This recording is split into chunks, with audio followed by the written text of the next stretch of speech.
ऊंच नगरपुर पाटण बसव की छाजन बसव की छाजन हो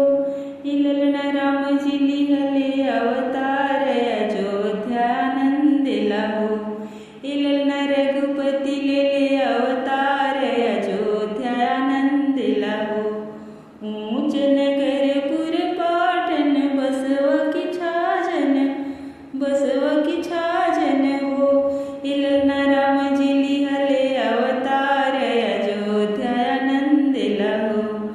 दगड़ के परेल हंकारत बेगी चली आवहूँ डेगे चली आवहूँ हो दगड़िन तू सरवे गुनयागर रमैया नर काटहूँ हो दगड़िन तू सरवे गुनयागर रमैया नर काटहूँ हो काटहूँ ए दगड़िन काटहूँ रमैया नर काटहूँ हो दगड़िन तोहर के देबो गले हासुल हुलसी घर जइहनु हो दगड़िन तोहर के देबो गले हासुल सरबे गुनयागर हो नार छिलिया दगड़िन खाड़ भैली सरबे गुनयागर हो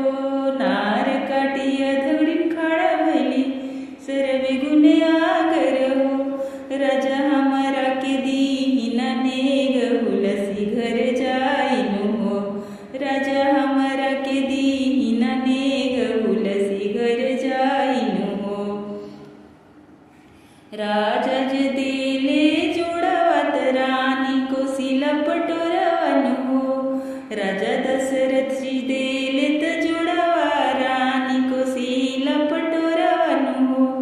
इललना सुमित्रा रानी देली सुलभ सिंगारवा दगड़िनी नाही मानेली हो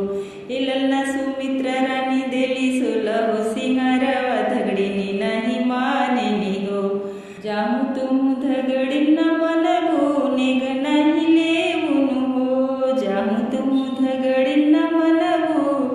नेग नाही लेवुनु हो दगड़िन रमैया जी के लेमुना उठाई तोहरे घरवा सोहर हो